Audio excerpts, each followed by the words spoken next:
los familiares, es decir, no podrán recibir ninguna indemnización de parte del SOAT. Estamos enlazados precisamente para hablar sobre estos temas con Luis Quispe Candia, que es un experto en temas de transporte y presidente de la organización no gubernamental Luz Ámbar. Luis, muy buenos días. Buenos días, Nicolás. Gracias por la invitación. Ya no sé qué decirte, Luis. Ya no sé qué decirte porque, sinceramente, a mí me da vergüenza el escucharte tantas veces advertir sobre esto y que las cosas no cambien, Luis. Lamentablemente, la situación no solamente está igual, sino peor cada día, ¿no? Evidentemente recae en nuestras autoridades la mayor responsabilidad, porque ellos, es decir, las autoridades, son responsables de fiscalizar, de autorizar, de gestionar el transporte, y cuando hay deficiencia en ello, naturalmente las consecuencias es la que estamos lamentando. Por los comentarios que has hecho, puedo efectivamente coincidir plenamente contigo al señalar de que son muchos los factores y muchos los problemas que han confluido en este lamentable hecho. Por un lado, el problema del SOAT. El vehículo, al no tener SOAT, no solamente pone en peligro la vida de las personas, sino lo que viene después, los familiares. Es decir, no podrán recibir ninguna indemnización de parte del SOAT. Y has señalado muy bien, la ley del SOAT, o el reglamento del SOAT, que sale de la ley 27181, ha sido modificado hace 3 años. Ahora se sanciona con pena de cárcel a los conductores que no tienen, cuyo vehículo que conducen de transporte público, cualquiera sea, mototaxi, bus, cualquiera que sea de transporte público, un taxi. No solamente hay una sanción administrativa con la multa, sino hay una sanción penal. Entonces, consideramos que en este caso la autoridad hará la denuncia pertinente para que este conductor sea sancionado como corresponde, y naturalmente también la empresa, si es que tiene una empresa, porque es el tercero sí responsable. Y bueno, la sanción, si bien es cierto la multa y la cancelación de la licencia de conducir, todos estos son posteriores. Lo cierto es que hay víctimas, lo cierto es que hay muertes que lamentar. Y en relación a la causa de este accidente en particular, efectivamente pareciera que fue el exceso de velocidad, que es la primera causa de accidente de tránsito en nuestro país. Se excede la velocidad. Pero ¿qué ocurre? Hace un año, exactamente el 17 de julio, se cumple la modificación del Reglamento Nacional de Tránsito, en que en las avenidas la velocidad era 60, ahora es 50, en las calles y girones era 40, ahora es 30. Igualmente también, cuando se circula por una carretera, cuando se atraviesa un centro poblado, si es una zona comercial, baja a 30 kilómetros por hora. Esa disminución, lamentablemente en nuestro país, es irrelevante, no sirve, es letra muerta, porque no tenemos controles de velocidad, porque la autoridad no ha logrado que en nuestra ciudad, en las carreteras y en las calles, tengamos control de velocidad para controlar y sancionar como corresponde a quienes infringen la norma. Por otro lado, se pone papeletas, se ponen infracciones, pero tampoco se paga. Claro, ¿Por qué? Este vehículo Porque tenía fácilmente 80.000 soles en infracciones. Así es. Recordemos que en nuestro país las infracciones, como son sanciones administrativas, están sujetas a la ley 27444, la ley del procedimiento administrativo general, y entonces se puede presentar un descargo, luego una impugnación, la apelación, se agota la vía administrativa, se recurre al Poder Judicial, pasan 4 años y prescribe la multa. O sea, está hecha la ley y la trampa, fácilmente. Ya en ese sentido es bueno subrayar nuevamente, nosotros impulsamos y logramos la aprobación de la ley que crea los juzgados especializados de tránsito y seguridad vial. Debe haber juzgados administrativos, civiles y penales. Y solamente en Lima hay 9 juzgados, nada más. En el resto del país no hay juzgados, no les importa. Nosotros hemos tenido la oportunidad de hablar con el presidente de la Corte Suprema hace ya varios años, y ellos alegan de que no tienen presupuesto. Tienen que buscar, pues tienen que pedir presupuesto para tener los juzgados administrativos, los juzgados de tránsito en general. y administrativos en particular. ¿Para qué? Para que ellos vean las sanciones de las papeletas, no sea la misma municipalidad, porque ahí está la trampa, es decir, impunan la papeleta, la municipalidad declara infundado y termina en el Poder Judicial perdiendo tiempo, perdiendo dinero, perdiendo especialmente los funcionarios, perdiendo el tiempo enorme, ¿no? Porque tienen que trabajar, hacer los procesos. En lugar de eso debe ir a un juez y el juez determine si debe o no debe pagar la multa inmediatamente, como es en otros países, como es en Estados Unidos. En Estados Unidos es una citación a la corte, inmediatamente, paga o no paga la multa. En nuestro país no, se extiende y nadie paga la multa y eso evidentemente refuerza la conducta negativa. Hay tanto que ver en nuestro país, tanto que mejorar en nuestro país, especialmente, no solamente que nuestras autoridades hagan lo que tengan que hacer, sino también educar a la población. Claro, ahora, esta vía de Pasamayito ha salido el alcalde de Comas ahora a quejarse de las condiciones en que fue entregada, la falta de jivas, la falta de implementos de protección, es decir, hay problemas incluso, entiendo, también con la señalización. ¿Por qué se hacen las cosas así, Luis? Es decir, porque uno tiene, o sea, no es que no existe, o sea, no solamente un plan de vías, ¿no es cierto?, de vías metropolitanas, sino además un mínimo de requisitos de cumplimiento que se supone que existen. ¿Por qué no se cumplen? Bueno, no se cumple absolutamente nada. Exitosa. Me trae a colación, y es bueno subrayar, no sé si lo has leído, pero es un libro muy conocido de Atanasio Fuentes, Lima y sus costumbres. En este libro, Atanasio Fuentes, en el año 1855, dice: las leyes en el Perú sirven para tres cosas: para leerlas, para reírse de ellas y para botarlas a la basura. Han pasado más de un siglo y sigue exactamente igual y peor. Sí, pues. Ahora, ¿qué hacer frente a esta situación, Luis? Es decir, ¿cómo se enfrenta esta situación? O sea, ¿cómo lo corregimos?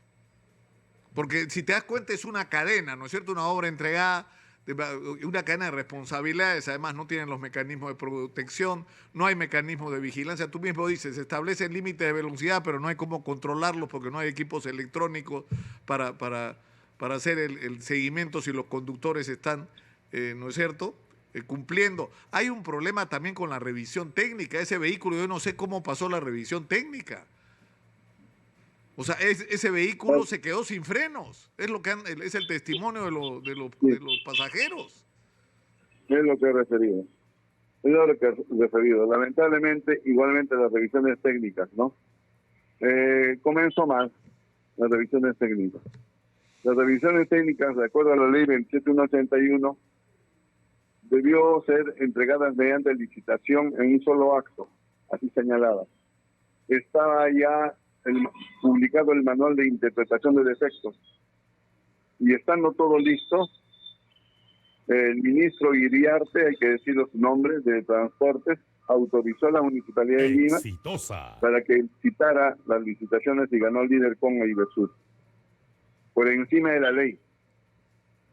Entonces, al final tuvieron que publicar otra ley para que ya no sea revisión técnica, se le cambió el nombre, ahora es inspección técnica vehicular, y ya no es por licitación, sino por autorización.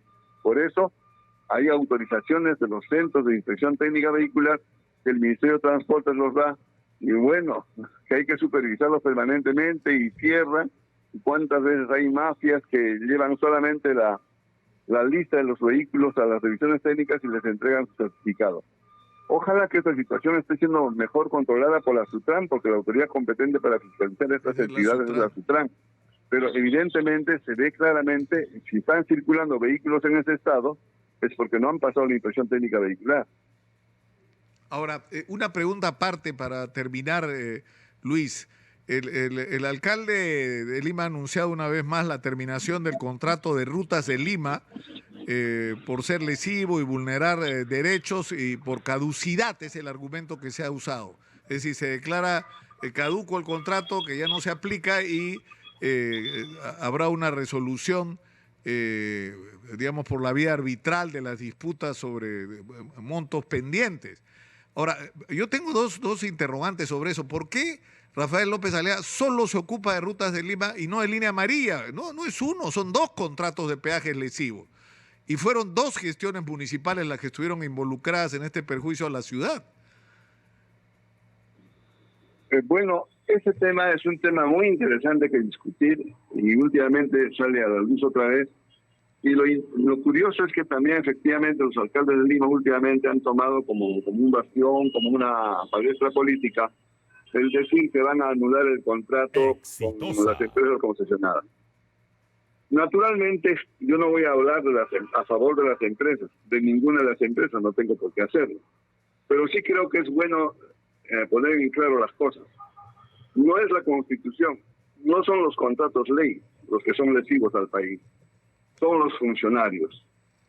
Si bien es cierto, una APP, y de hecho que la APP funciona y ha funcionado, y en muchos casos, pero no es el hecho de que nuestra Constitución garantice la asociación público-privada, sino es cuando los funcionarios de turno, empezando el presidente de la República y hasta los funcionarios responsables de otro nivel, firman un contrato lesivo al país. ¿Por qué?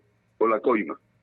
Entonces, no es la Constitución ni la garantía que le da el Estado al confiar un contrato ley para poder que las inversiones vengan a nuestro país como han venido. Entonces, claramente ese contrato, si bien es cierto, es lesivo a la economía del país, se puede perfeccionar mediante adendas. Para eso el tribunal arbitral, para eso está el tribunal arbitral, para que se perfeccione en ese lugar a solicitud de cualquiera de las partes. El contrato dice que ellos cada año pueden subir la tarifa. Así dice su contrato, así firmó la municipalidad. Entonces, eso, por ejemplo, se puede discutir y decir que no sea cada año, sino que sea cada 3, claro, cada 5 años. Pero mira, Luis, Gino Michelini, que en paz descanse, lamentablemente, hizo un estudio muy minucioso de los contratos y dijo que es decir, se supone que un contrato de concesión tiene un plazo en el cual el concesionario recupera su inversión y tiene una utilidad razonable. Así es. Él lo que decía es que ninguno de esos contratos se hizo con ese criterio. Son contratos que van largamente por demás de lo que podría ser recuperación de la inversión y utilidad razonable. Y que lo peor es que esto fue así porque hubo comisiones ilegales de por medio, hubo coimas, hubo corrupción. Exacto, por eso yo cuestiono eso, o sea, reprocho eso igual que tú. O sea, no es ni la Constitución ni el modelo de inversión de la asociación público-privada. Es no voy a adjetivar, pero realmente da ganas de poner adjetivos gruesos a los funcionarios, empezando de presidente de la República. Ahí los estamos viendo, haciendo cola para ir a la cárcel. Presidentes regionales, alcaldes, todos comprometidos por firmar contratos lesivos en contra de nuestro país, en contra de la población. Y ellos, algunos, bueno, salen para ver cómo resuelve el problema. No es la forma de resolver. Son contratos que hay que respetar, pero hay que buscar perfeccionarlos en beneficio de como he señalado, que puede ser una forma. Otra forma puede ser trasladar la ubicación de los peajes. Hay varias formas de buscar cómo mejorar de que la población no se perjudique económicamente. Por ejemplo, la vía que se dice la vía alterna, no hay vía alterna, pues sacámosla, ¿no? A ver, ¿cómo nos sentamos? Claro, ¿Qué va a poner la empresa y qué pongo yo para hacer la ruta alterna? Yo, mi querido Luis, ahí discrepo contigo. Yo creo que hay que ser talibanes en esto. Si tú coimeaste para conseguir un contrato, ese contrato es nulo, punto. Y veremos qué otra empresa hace lo que necesitemos hacer. Es más, yo creo que en el caso de los peajes, tú puedes tener una eficiente administración municipal que contrate servicios de mantenimiento, de ampliación, de lo que sea necesario a la empresa privada. Y haces una conjunción entre una gestión municipal donde los recursos no se vayan en utilidades para las empresas a las que les regalamos los peajes, sino para construir todo lo que la ciudad necesita. Le hemos regalado nuestra principal fuente de ingreso a 2 corporaciones brasileñas porque los alcaldes que estaban en su momento se corrompieron. Exitosa. Es tremendo lo que nos ha pasado. Lo estamos pagando todo lo que vivimos en esta ciudad. Bueno, eso claro, tenemos opiniones contrarias en ese sentido, pero yo haría la misma pregunta. ¿Cómo me garantizas de que los funcionarios de la municipalidad van a ser honestos y van a hacer lo que tú me dices? Claro. Hay asociaciones público-privadas que funcionan muy bien. Voy a mencionar una, por ejemplo, en el que no había, hasta ahora no conozco ningún reproche. En San Isidro se hizo el estacionamiento en la avenida Rivera Navarrete. Un estacionamiento de 3 niveles para 820 y tantos estacionamientos. Una asociación público-privada. Nadie ha reclamado. Todo está funcionando. Me imagino que de repente la opción que tú propones es mejor que la que yo estoy hablando, pero sobre lo que yo creo que hay que ser implacable es decir, si tú pagaste una comisión ilegal por adquirir un contrato, realizar la perdiste. La perdiste porque eso es la señal que tenemos que dar, que tiene que ser castigada con la mayor severidad cualquier acto de corrupción, porque si no, no nos vamos a curar nunca. Mira, con Catherine Ampuero nos pasamos no sé cuánto tiempo haciendo una campaña que se llamaba Caiga quien caiga, cayeron alcaldes, cayeron gobernadores, vinieron los siguientes y la corrupción siguió.